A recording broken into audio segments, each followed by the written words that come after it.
Bismillahirrahmanirrahim. Assalamualaikum warahmatullahi wabarakatuh. Waalaikumsalam warahmatullahi wabarakatuh. Nah, Waalaikumsalam warahmatullahi hari ini kita mulai pertemuan kedua. Tadi kalau ada yang ditanyakan tentang pertemuan yang kemarin, silakan. Tapi kalau tidak ada yang disampaikan, mungkin kita akan melanjutkan pertemuan kedua ya. Materi pertama ini materi kedua ini kita akan membahas tentang materi pengelasan. Ya, pengelasan itu apa nanti yang harus kita laksanakan dalam pembelajaran itu? Itu pertama kita tentang tujuan ya. Tujuan kita belajar pengelasan ini agar mahasiswa ini memahami dan mengetahui macam-macam jenis sambungan yang dengan menggunakan alat las. Nah, indikatornya itu indikator capaian CPP 3 mampu mengetahui komponen dasar alat las. Jadi mengetahui dulu dasar-dasar pengetahuan alat-alat las. Yang nanti CCP 4 indikatornya yaitu mampu mempraktekkan penggunaan las. Jadi CP3 nanti tentang teori, ya, tentang teori pengelasan. Yang keempat nanti adalah mampu mempraktekkan menggunakan alat-alat las ini. Itu nanti tujuan kita belajar menggunakan ini ya, pengelasan. Nah, apa itu pengelasan? Pengelasan itu suatu penyambungan logam menjadi satu akibat panas dengan atau tanpa pengaruh tekanan.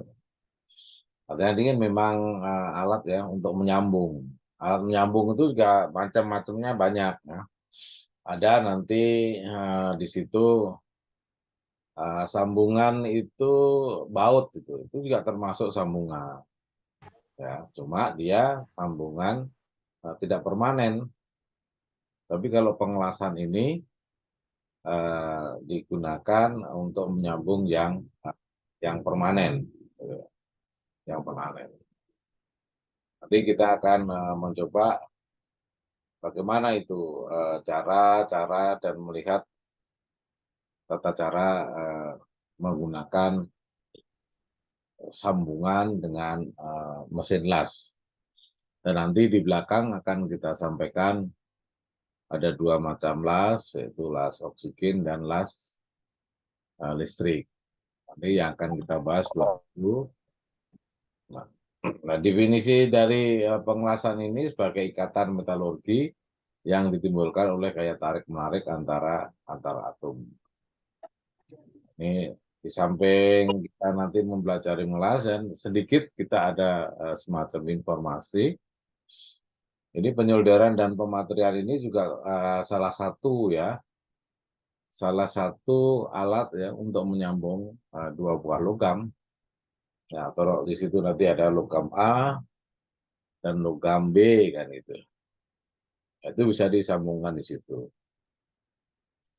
Nah, penyolderan sendiri merupakan proses penyambungan logam di mana digunakan logam penyambung lainnya dalam keadaan cair yang kemudian membeku. Nah, jadi memang kalau las itu elektroda itu udah langsung di stang lasnya dan nanti yang negatifnya, stang yang negatif itu asal dia bertemu dia nanti akan menyala, itu untuk mesin las. Tapi kalau penyolderan ini tidak, asal soldernya itu nanti sudah panas, karena dia nanti itu ya ditambahkan bahan penambah itu, dia nanti akan tersambung dengan sendirinya. Nah, setelah nanti dingin, ya nanti udah tidak bisa dilepas lagi. Itu di dalam penyorderan tadi. Gitu. Nah, kemudian pematerian juga seperti itu sebetulnya ya. Kalau materi tadi tidak menyambungkan, pemateri itu biasanya hanya untuk nambal-nambal gitu kan. Kalau dulu itu kalau panci di dalam rumah itu ya sedikit, anak siapa? Panci itu nanti kalau bolong sedikit sudah aja, nanti dia disambung, bukan disambung ya, ditambal dengan itu menggunakan patri. Itu kalau kita materi ya, kalau kita ini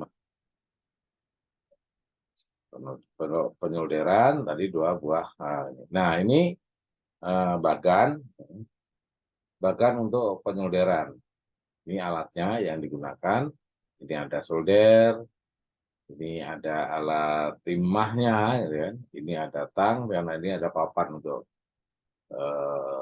ke tempat untuk membuat solder, penyolderan, dan ini kacamata jika diperlukan. Gitu. Nah, ini biasanya digunakan adalah dari ini ya, elektrik ya, dengan elektronik ya, elektronik itu biasanya menggunakan ini penyolderan. Nah, ini prosesnya ini seperti ini. Nah, ini kita cari-cari yang gambar yang lebih besar aja. Nah, jadi penyolderan itu seperti ini. Tadi kan gambar jadi kecil-kecil ini. Tapi prosesnya ini tadi runut ini kan. Dari yang kosong, jadi ini ada papan, terus setelah ini ada komponennya, baru disambung. Nah, di sini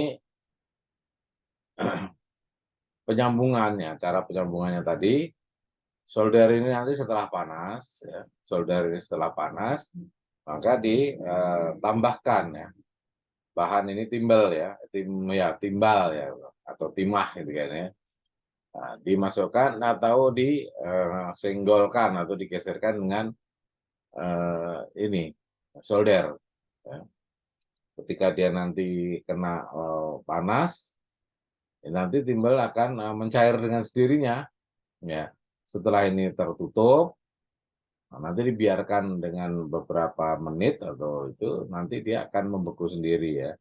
Nah, setelah membeku seperti ini, ketika yang kelihatan masih panjang dipotong ya. Nanti ini hasilnya seperti ini. Hasil akhir dari penyolderan tadi seperti ini, dan benda itu pun udah kuat ya, kuat menempel di sini.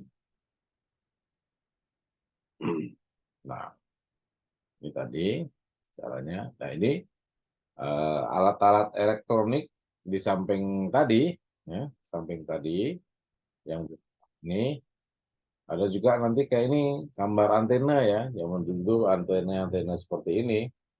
Ini ada 2 gambar, ada 3 gambar ya, yang 2 ini salah penyambungan, yang 1 betul, gitu kan. Karena di dalam antena ini penyambungannya harus rapi ya, karena dia kalau tidak rapi, di sini nanti ada kawat yang serabut-serabut gitu. Yang serabut ini nanti kalau berkoneksi dengan yang sebelah sini, nanti dia akan gambarnya tidak jelas. Ya, gambar itu nanti akan tidak jelas. Ini juga kita lihat kan, yang di silang merah ini sama ini udah kelihatan tidak rapinya. Tapi kalau udah yang di tanda centrang biru ini, dia nanti sudah kelihatan rapi. Setelah itu yang ungu ini bisa dimasukkan ke sini di drat ya, dengan drat supaya nanti tidak kemasukan air dan kotoran.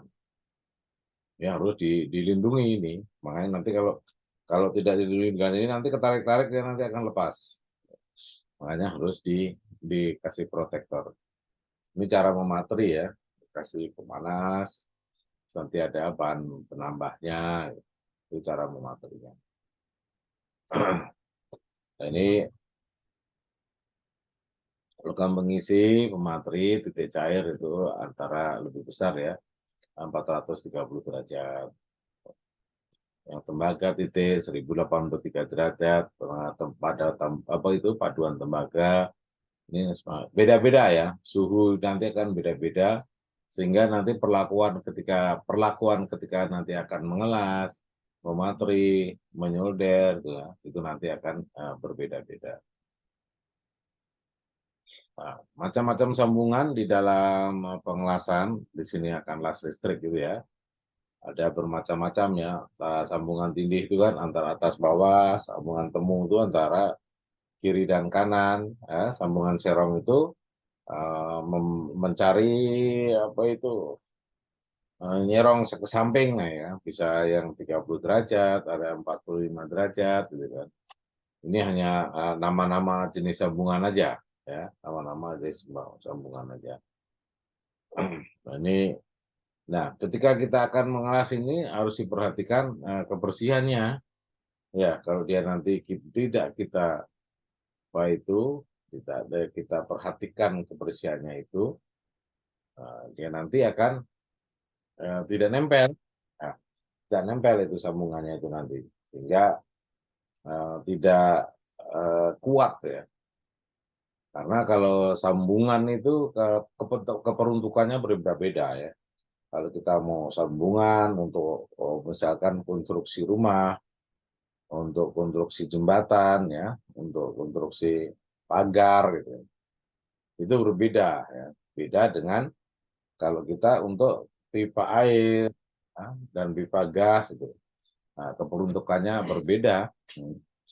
Sehingga dia kalau yang pertama tadi hanya diperlukan kuatnya saja, padat, kuat.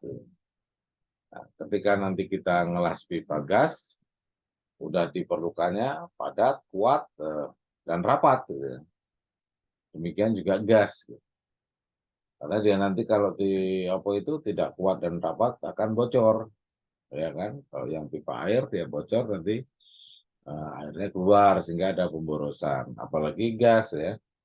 Gas itu tadinya kalau dia nanti sampai ada bocor, sangat akan membahayakan ya, sangat membahayakan lingkungan sekitar itu. Ini ada yang chat ini kan ya. Ini ada izin off-cam, saya masih di jalan ya, silakan. Yang masih off-cam apa kalau masih di jalan ya. Yang penting kalau yang naik motor itu nanti mendengarkan hati-hati ya, konsentrasi tetap. Nah, berikutnya ini boleh ya kalau ada yang mau nanya silahkan sambil berjalan ya, sambil berjalan sini boleh kalau ada yang mau bertanya. Kalau tidak saya langsung saya sampaikan. Nah, keuntungan patri tadi, proses patri itu untuk logam yang sangat sulit dilas.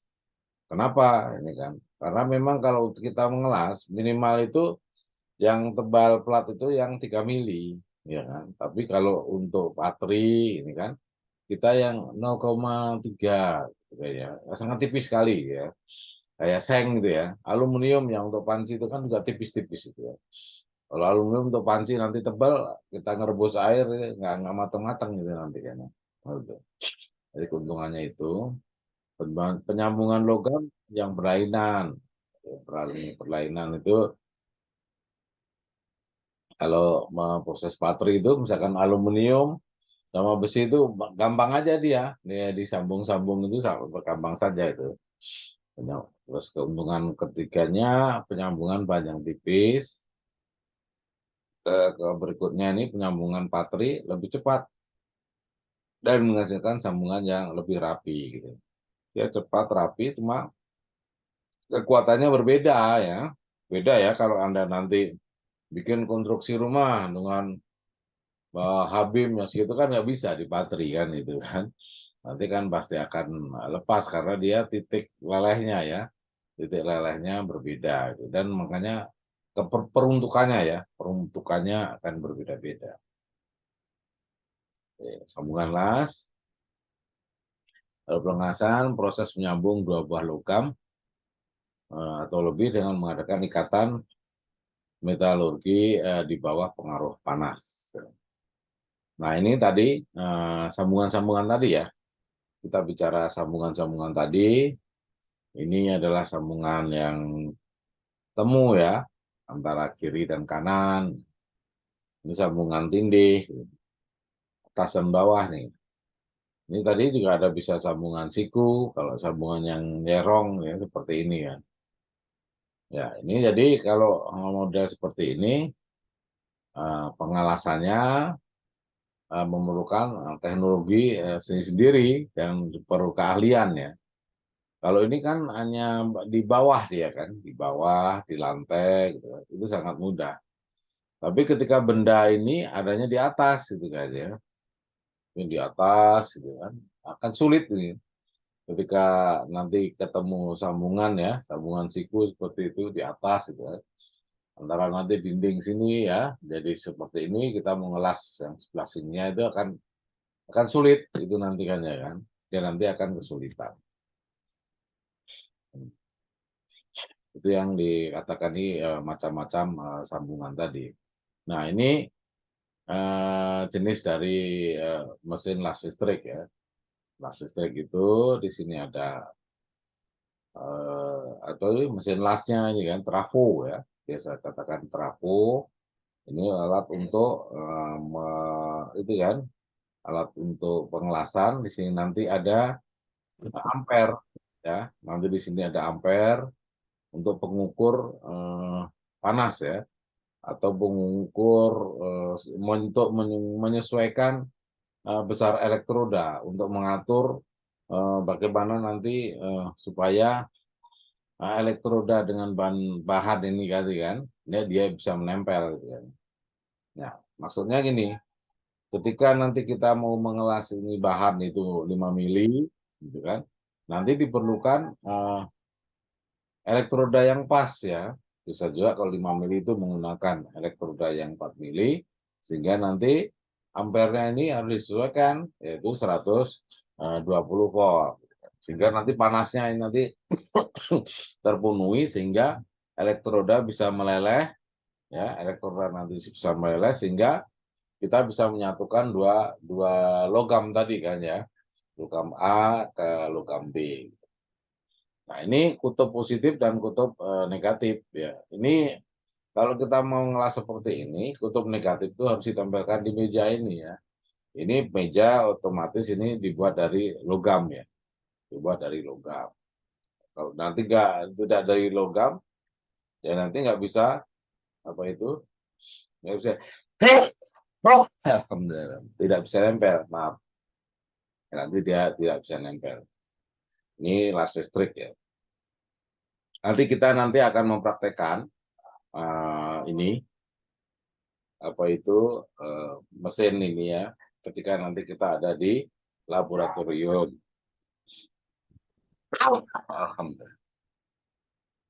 Akan menggunakan nanti di laboratorium.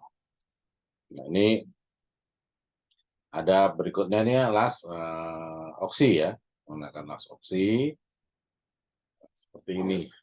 Bentar saya tinggal ke belakang dulu.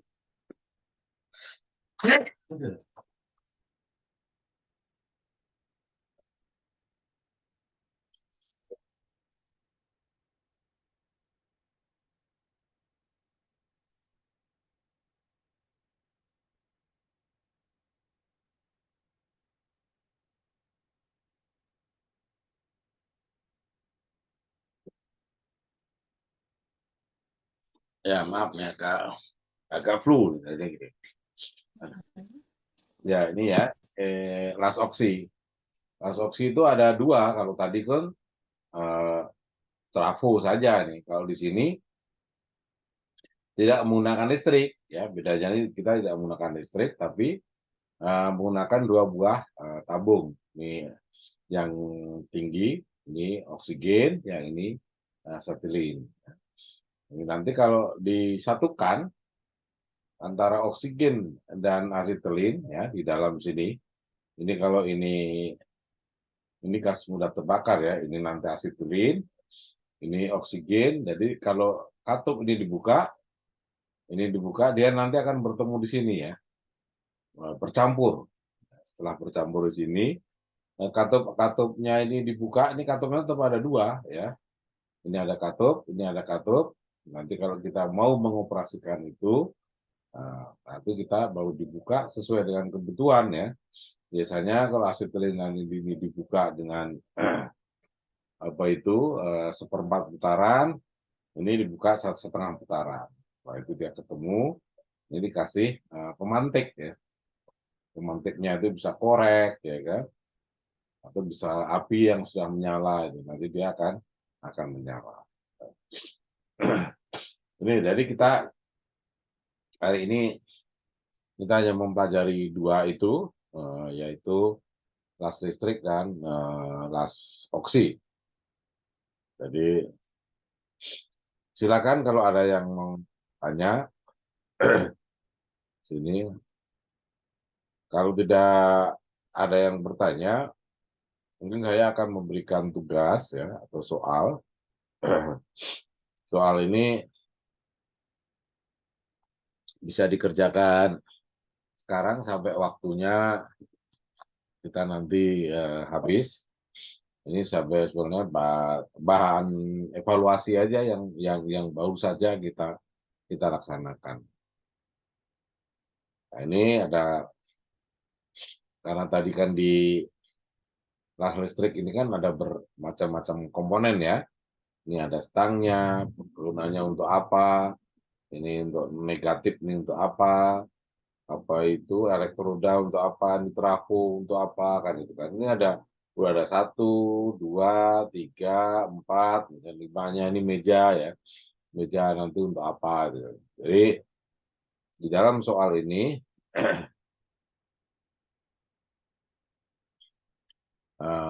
dia jelaskan 5 komponen yang ada pada mesin las. Hanya 5 aja sebutkan nanti dikumpulkan setelah materi ini selesai. Jadi masih ada sisa waktu, silakan Anda kerjakan. Mungkin pertemuan hari ini kalau tidak ada yang ditanyakan, saya akhiri. Terima kasih atas perhatiannya dan mohon maaf jika ada kekurangannya. Saya akhiri. Assalamualaikum warahmatullahi wabarakatuh. Waalaikumsalam warahmatullahi wabarakatuh. Waalaikumsalam warahmatullahi wabarakatuh. Waalaikumsalam warahmatullahi Saya wabarakatuh.